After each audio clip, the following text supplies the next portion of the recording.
Regardez bien cette vidéo. La dame veut entrer dans sa voiture. Subitement, un esprit entre en elle puis la rend enceinte et lui change ses vêtements. Ce qui s'est passé à la fin va vous étonner. Ces 3 brigands sont étonnés et leur chef cache un fusil dans son t-shirt. Arrivés au niveau de la dame, leurs regards sont fixés sur elle et la dame leur demande « Qu'est-ce que vous avez ?» Le chef des brigands dit aux autres de tourner autour de la voiture pour voir si elle est cachée. Ainsi, ils commencent à fouiller l'endroit et ouvrent la porte de la voiture, mais ils ne trouvent pas la personne qu'ils cherchent. Le chef dit « Vous ne l'avez pas trouvée ?» Les 2 autres répondent « Non ». Puis lui-même fait le tour de la voiture, revient et dit « Je suis désolé de ne pas avoir trouvé la personne en question ». Ensuite, il prend son téléphone et appelle celui qui les a envoyés. Un autre demande à la dame si elle a vu une femme en t-shirt blanc et en pantalon noir. La dame dit « Non, je n'ai trouvé personne ». L'autre gars, avec le fusil en main, insiste et lui demande de dire la vérité sinon il va la tuer sur le champ. Il répète encore « Est-ce que tu as vu celle qu'on est en train de chercher ?» La dame répond « Non, je n'ai vu personne. Je suis seul ici avant que vous n'arriviez, et vous me voyez déjà. » L'autre gars lui demande « Comment tu t'appelles ?» Elle leur donne alors un faux nom. Alors ils décident de reprendre le téléphone pour appeler celle qui les a envoyés.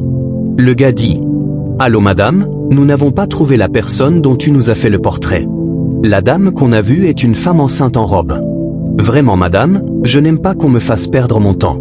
Quand nous allons revenir, vous allez tout faire pour nous donner notre argent. » Leur discussion devient plus sérieuse et le gars dit « Si on n'a pas accompli la mission, c'est à cause de toi-même.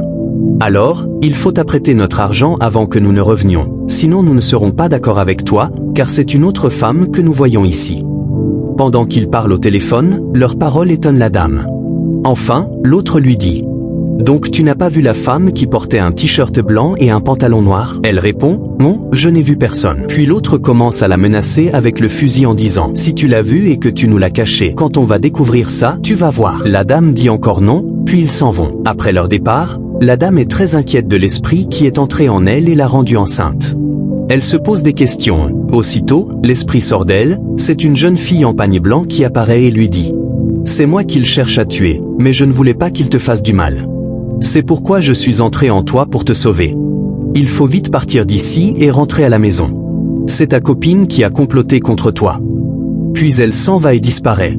La dame, très étonnée, entre dans sa voiture et s'en va. Arrivée à la maison, elle découvre que ce sont les mêmes personnes qu'elle avait vues sur la voie. Elle s'arrête au portail, les regarde et entend ce qu'ils disent. Ils disent « Nous n'avons pas vu la femme que tu nous as envoyé tuer. » Et l'autre femme répond « C'est fini. Et vous voulez quoi maintenant? Je vous ai envoyé en mission et vous n'avez pas accompli ce que je vous ai dit. Je ne vais pas vous payer pour ça. J'attendais que vous finissiez avec elle, mais vous êtes revenu sans rien faire. » Le gars l'interrompt et dit « Tout ça ne nous concerne pas. C'est toi qui nous as mal décrit le portrait de la personne, et maintenant tu oses ne pas nous donner notre argent. Je te préviens, si tu ne nous donnes pas notre argent, nous reviendrons plus tard te détruire ici. » Elle dit « Je ne sais pas pourquoi tu me menaces. Il faut savoir que je ne peux pas vous payer pour une mission que vous n'avez pas accomplie. Sortez de chez moi. » Le gars répond « Tu dis de sortir de ta maison? Alors donne-nous notre argent avant que nous sortions. » Pendant qu'ils discutent, l'autre est au portail et entend tout ce qu'ils disent. Elle est très étonnée. L'affaire devient sérieuse entre eux et la dame refuse de leur donner l'argent.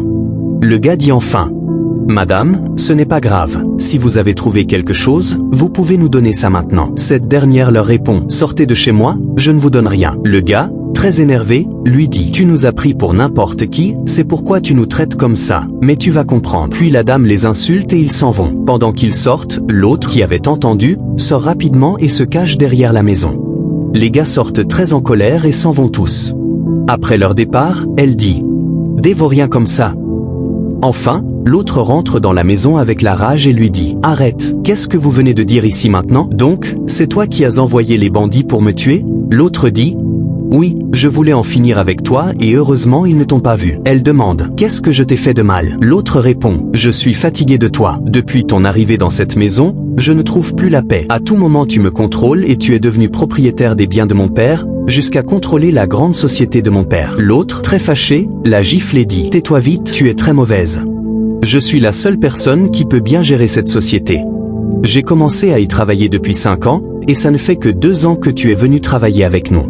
Tu es jalouse. Il faut savoir qu'une immature ne peut pas gérer, c'est pourquoi la société m'appartient. » L'autre répond « Je comprends que c'est une erreur de la part de mon père. Sinon, il n'aurait jamais accepté qu'une pute prenne le devant dans la compagnie alors que je suis censé y être à ma place. L'autre répond. Regarde ce qu'elle dit. Tu penses qu'avec tes sales paroles tu peux gérer cette compagnie? Tu vas ruiner l'entreprise, comme ton père t'avait viré, oui, à cause de ta stupidité.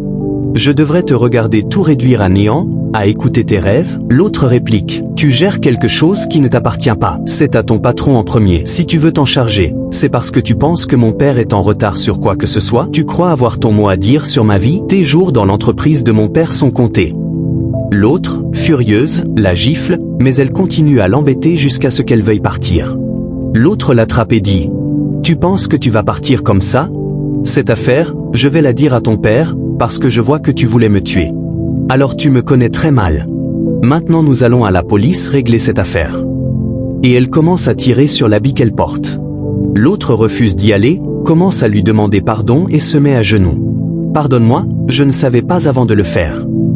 L'autre répond. Tu pensais que j'étais facile comme ça et que tu allais me tuer? Tu as tiré en vain. Maintenant c'est la police qui va régler cette affaire. Aujourd'hui, sache que je n'ai plus rien à foutre de toi. Tu es mauvaise, et je sais que tout le mal que tu as promis contre moi se retournera vers toi. Maintenant, j'irai te dénoncer à la police. L'autre ne cesse de lui demander pardon. Puis elle prend son sac et s'en va. Abonnez-vous et partagez massivement la vidéo.